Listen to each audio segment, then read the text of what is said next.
Hello, this is Math Kimchi, and in this video, I wanted to show you guys some terrain generation algorithms I've implemented. So, first of all, I guess I should explain terrain generation, and it's to generate noise that is pretty much continuous. So, you could see how in this example, I can generate like random heights for every x coordinate, but then it's not like those heights are just completely random to where it just doesn't have any like thing to do with each other. You could see how this is more resembling like a terrain of a mountain from the side. Like this. It's not a flat line, but it also kind of has to do with each other. So you see how this point and this point are really like far apart in height, but you don't see anything this low anywhere near something this high. And one of the first ways to do this is called midpoint displacement, and it's actually pretty simple, where you can take 2 points. It's going to be easier with less examples. So we could at first just generate 2 points at either edge of the terrain, and yeah, this isn't that interesting, but if we add a little midpoint, we could see that we're starting to have a general terrain shape. So this could be like a general shape of terrain, like a valley or a hill, and it still doesn't look that good because it's just 3 points and 2 lines connecting those 3 points. And the method that is used to generate this point from these 2 points is you for every iteration of the algorithm, you take every single adjacent point and you create a line between them, so this line, and you take the midpoint, so that would be around here, and then you add a random offset, and that random offset is between -2 and 2, at least for this case. And yeah, it's still pretty simple, and it lacks some detail. It should be interesting. So if we add another iteration, we could see that there's 2 new points in between this midpoint and this segment, I guess. So these 2 points were generated first, and then the midpoint of these 2 points would be here approximately, and then that is increased, the height is increased by around 1.5 or something, and this point is generated, and then that was the first iteration. And for the second iteration, we can see from here to here and also here to here, and we add a smaller offset in this case, and we could do that one more time, and now there's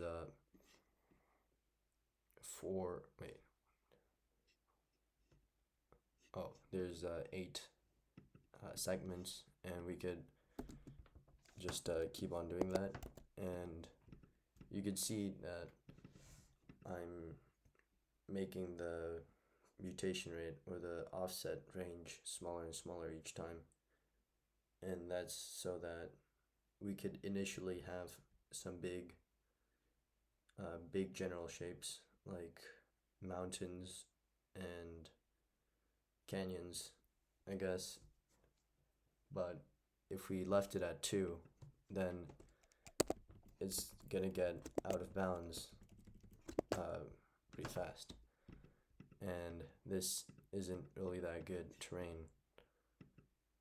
So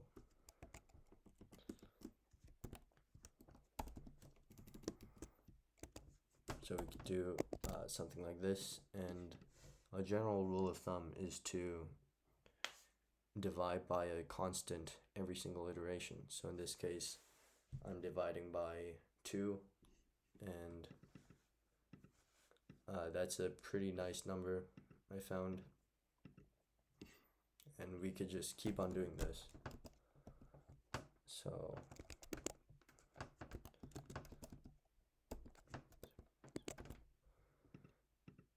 we could see that this looks better than what we started with, because there's more detail. And you could see that there's like one mountain here and another mountain here and a tiny hill here, but there's also like these tiny rocks and little imperfections to the mountains, which makes it more realistic. And that's one way to generate terrain in one dimension, or one input dimension and one height dimension, I should say. And from that, we could also generate heights for two-dimensional inputs. So like here, we start out with the end points, or the edge points. So this is gonna be 0, and this is gonna be white. The white is gonna be 1, and we could see that it's not actually from black to white. It's actually like a nature-inspired gradient. And we could see that just like the midpoint displacement, there's iterations to it, and it works with the same principle. So pretty much we have these 4 points, and then this is square, and for the square step we take a square and we take the midpoint of the square, and the value of this point is going to be the average of these. If we get rid of the randomness, it's just going to be the average of these 4 points. But then we also need to calculate these points in between as well, so we can have a rectangular array, I guess. And the way we do that is we generate a diamond around each of these, and for the edge we're actually not going to have a full diamond because this corner is going to be missing, but we could just take the average and divide by 3 in that case. And so this value is going to be the average between this, and this. So one iteration is the square step, which is using the average of the square, and then a diamond step, which is taking the average of a diamond, or the edges of or corners of the diamonds, I guess. And if the randomness is 0, it just becomes this kind of boring terrain, which is very smooth. And if you want to add a little bit of randomness, it's gonna work the same way as the mutation rates for midpoint displacement, where we take the average of one square and just add a number between negative 0.5 to positive 0.5, and we add a same a similar random number to this average. And we could see we could also have the same rule where we keep on dividing by a certain number, or I guess multiply. And 0.5 is a pretty good number, but 0.6 isn't too bad either.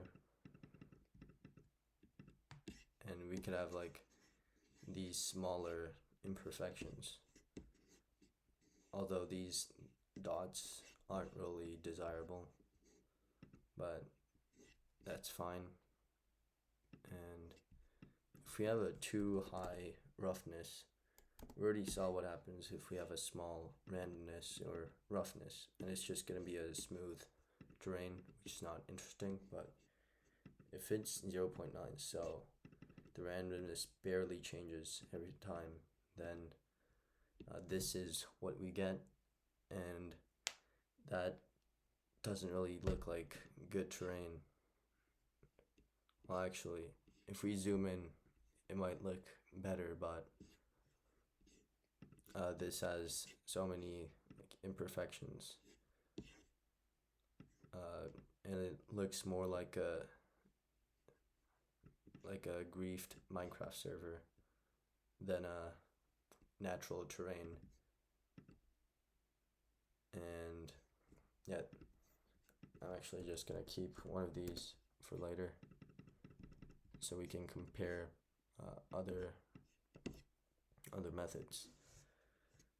And so that was diamond square, and now it's perlin, which is probably one of the most famous ways of generating terrain.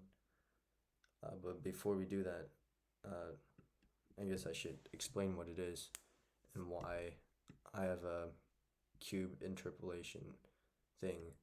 So the basic idea behind perlin noise is that at every selected interval you set the value to a constant. So in my case, I just chose every interval, and the value at every interval is just going to be 0. And then for every interval, we also need to generate the heights for everything in between the integers. And the way you generate the heights is by creating a slope. You generate a random slope for the intervals, so at every integer we can generate a random slope, and everything in between is going to be based off of the two slopes of the interval points that surround the interval. So if we say this is one, ignoring the left and right, this is one like segment of the perlin noise, we could see that if we change the slope, then we can kind of smoothly generate some function in between. So it's just going to be a piecewise cubic function in this case. And the reason why it's a cubic function is just because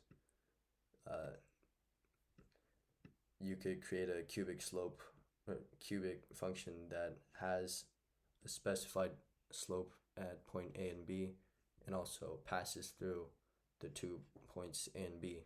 And you just need a little bit of calculus, and I did the math somewhere here. Yeah. And you can find the math on the GitHub source code if you want, but it was also pretty kind of fun to try doing the math myself. But yeah, this is how the one segment of the perlin noise would look like. And here we can see what happens when we actually implement it. And so you could see that for here the slope's going to be like this. It's going to be decreasing very slightly, and this is from -1 to 1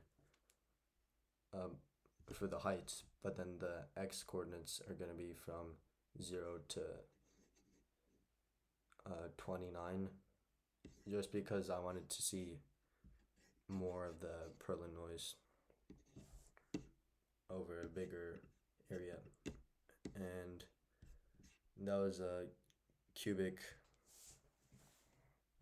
perlin noise, as I call it. But one of the drawbacks of this is that it's going to be harder to do for higher dimensions, because then we'd have to generate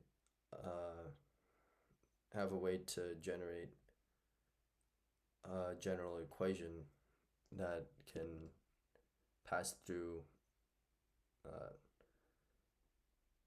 a determined amount of edges or corners, and then it also has to pass through the edges, and that's just not really easy to do, I don't think. So another way of implementing perlin noise, or more specifically the slope interpolation, is with a fade function, where let's say we wanted to, we had this,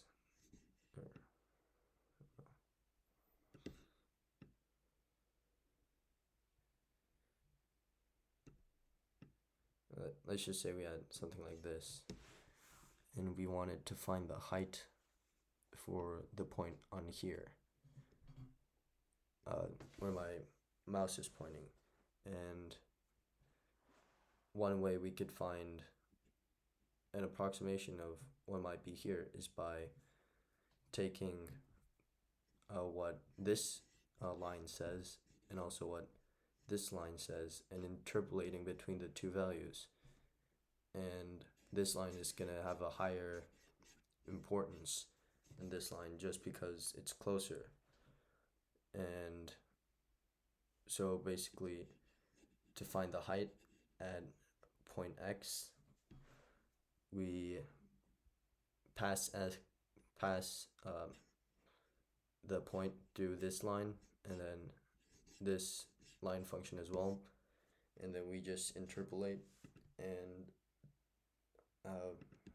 we need special interpolation functions, because we can't just use linear interpolation, because then the slopes are going to be 1, or a linear equation isn't going to have a slope of 0 unless it's a constant. And so that's a problem because of the product rule in derivatives, and that's going to make it so that we can't have a slope of this line with this function at this point where they intersect. So we could use a smooth step and smoother step, which are just two ways of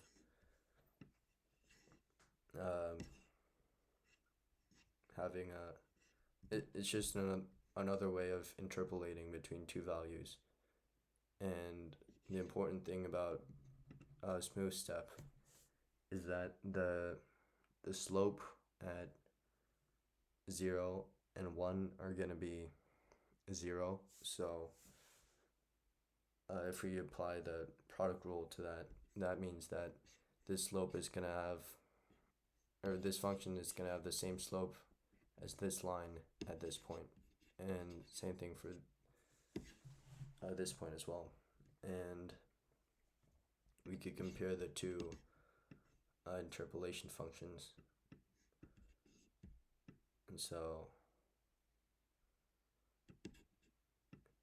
if I try to match this one, it's going to be like this. We could see that this one is more extreme than this one. Yeah.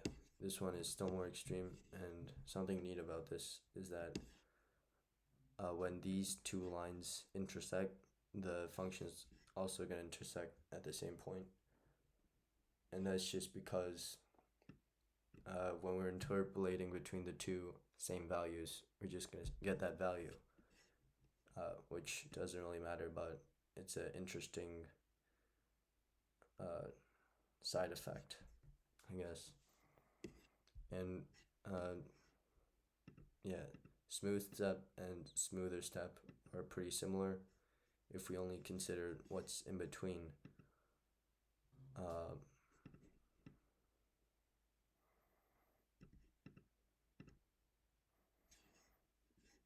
but yeah, smoother step has two higher degrees, which means that the end behavior is going to be opposite, but that doesn't really matter in this application because we only care about what's what's in between these two intervals.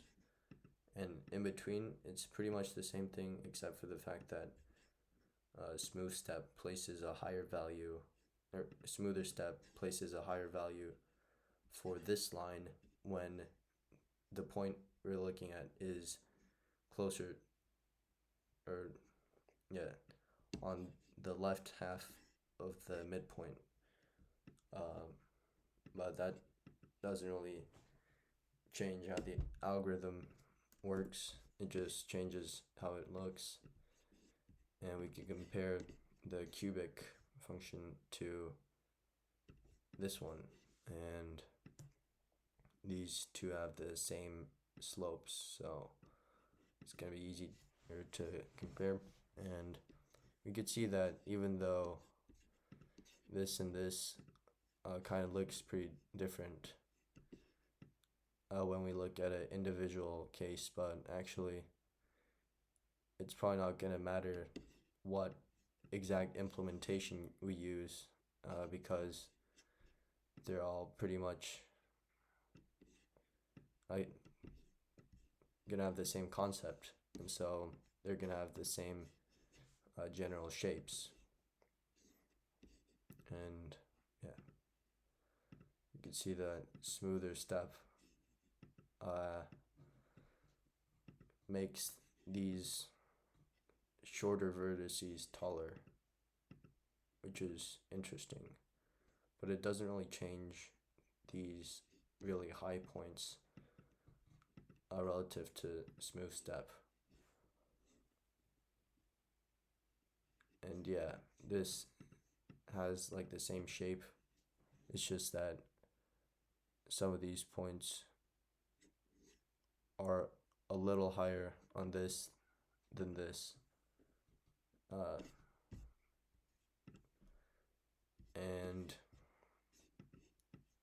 perlin noise, the neat thing about it is that it works in any number of input dimensions. So we looked at one input dimension, and we could also apply the same concept to two or more dimensions, and all we need to do is have a way of interpolating between the slopes. And so the way I came up with doing that is by using a weighing system. So this is just 2D value interpolation. So we choose the values for this, and then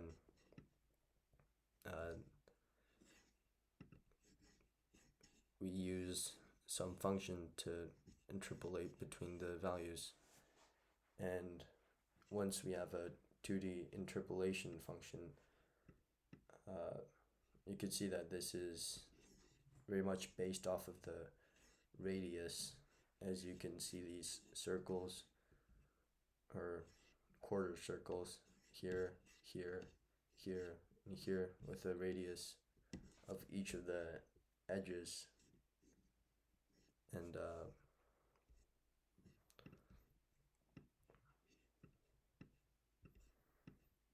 And once we have something for to interpolate between two or any dimension of values itself, then we could just use the same concept as the fade interpolation, whatever that is, and we could just interpolate between the two planes created, and that's what I did here. So this is the same demonstration as this, except for the fact that it just uses another way of interpolating, and the way I was able to generalize interpolation for any number of dimensions is by taking well, before I explain for higher dimensions, I'll just explain for one dimension. So to interpolate between this value and this value, I just take the two distances and also the values, and I take the weighted average of the two values. And the way I come up with the weight for each value is by looking at the corresponding distance, and the smaller the distance is, the higher the weight is going to be, and the further the distance is, the less the weight is going to be. And we could see it how this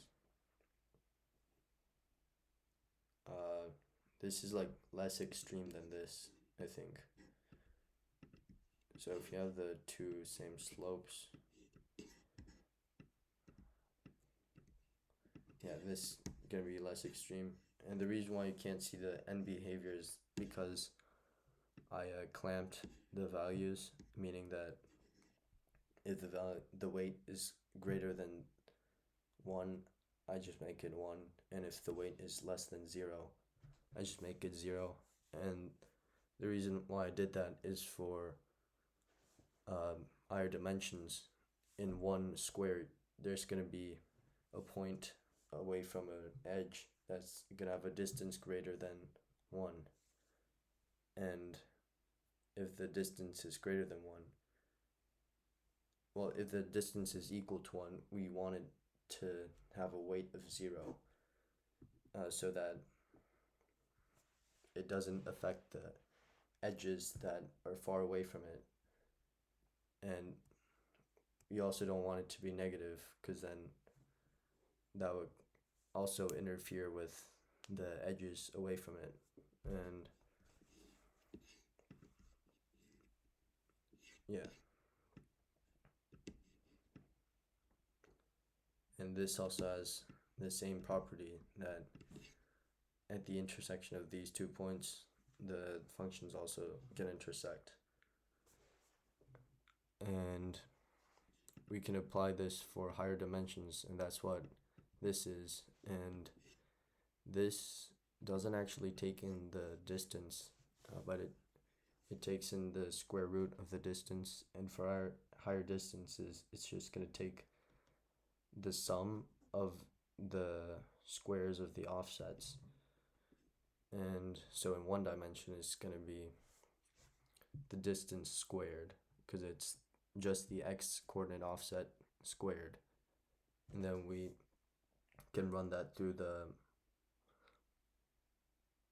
a one-dimensional weight evaluator or whatever. And I think I just do that by subtracting the sum of the squares by 1, if I can find that somewhere.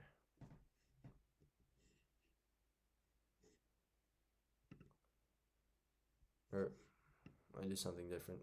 I do the offset -1 and square that, and this allows the slope to be 0 when the offset is equal to 1, which is needed. And also, the offset actually has to have a slope of 1 when its value is 0. So here you could see the math I did, and it goes into depth why I chose the weighting functions that I chose. And it actually doesn't have to be the distance. And another algorithm I tried is by just taking the maximum distance and treating that, or maximum offset coordinate, and treating that as the distance. And that has a pretty nice property, which is the fact that all of the edges are going to be 0 without clamping, meaning that the one corner is going to have as much influence as possible on the entire square without actually interfering with the edges away from it. And that's important because in a grid, we don't want the so if there was another square here, then we wouldn't want the value from this edge to interfere with this side, so that this side and this side can look continuous to each other. And so what's on this side of this edge and what's on this side of this edge should only be affected by this and this point, so that it can look continuous. And using this weighted slope, we could just do the one-dimensional perlin noise like before, and this is pretty similar, but actually I changed the slope calculating system for the one-dimensional perlin noise, so it can also apply to higher dimensions. But we could kind of see that if the slopes were the same, then it would probably still have a similar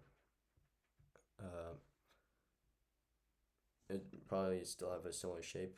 And we actually look at these points and think that it's it kind of looks broken, but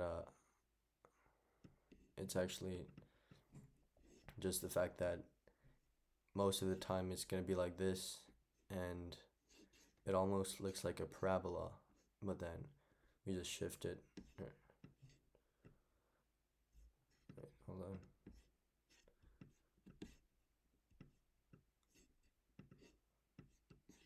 If I can find the right demo.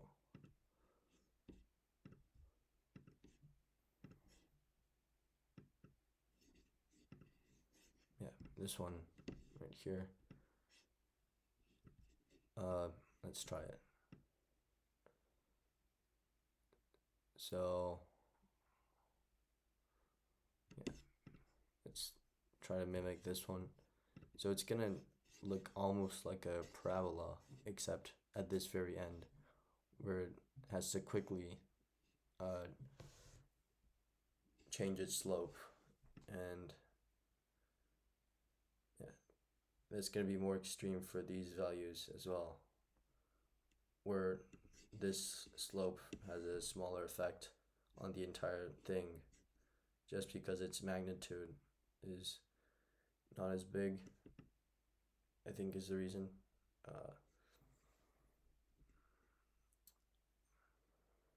But yeah, it still works pretty nice and it looks pretty continuous. I mean, it is. And we could actually use the same concept for 2 dimensions and higher. In this one, I'm using the sum of the coordinates squared, and then passing that through the same weight function as the one-dimensional weighting function, and it looks like this. And the darker values are closer to 0 with this color, but we could also change what we pass through the weighing function. So instead of passing the sum of the coordinates squared, I tried using the maximum of the coordinates. So relative to this corner, this and this and this and everything in this line and in this line are gonna have the same weight and also the same maximum coordinate, and that looks pretty nice, except for the fact that you get these kind of lines in between, which are like X's, and I guess it's just because of the way that the maximum coordinate works, because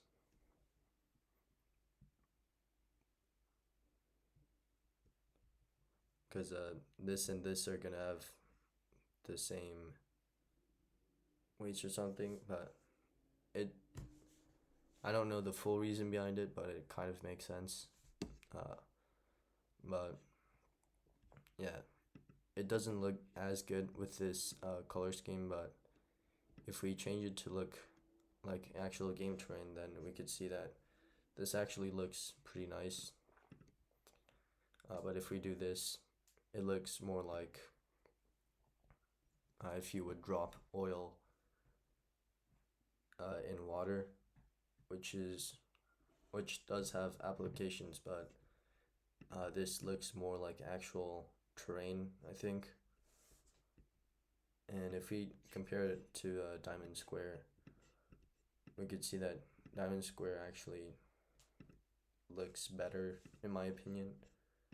But the reason why is because perlin noise, we only do this once, and you can actually apply perlin noise on top of each other. So you could have one like less frequent but really tall perlin noise, and then on top of that you could have something that's more frequent but also shorter. And so that's gonna be like the larger one is gonna be like the mountains and the general landscape structure, whereas the smaller perlin noise kind of adds a little bit of imperfections and makes it look like there's like these rocks and stuff and tiny hills. But I didn't implement that. Well, not yet, at least. But that's another way you can make it look more like actual terrain, which I think this does a better job at in this stage.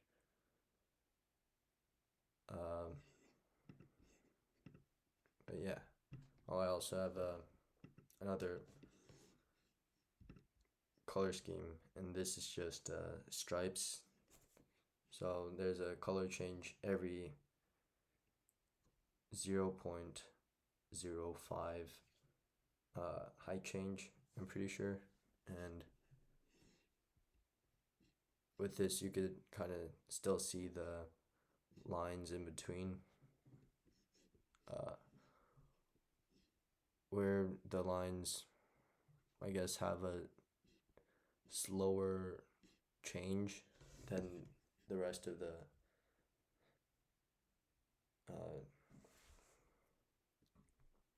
yeah, like one line is gonna be closer to each other than a random line going this way, which I think is pretty interesting.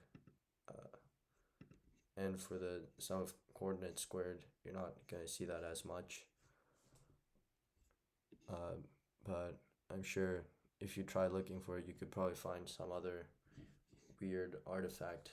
But also, those things can be kind of hidden away if we add a bunch of perlin noise height maps on top of each other. But that's for another video. And that's the end of this video. And thanks for watching.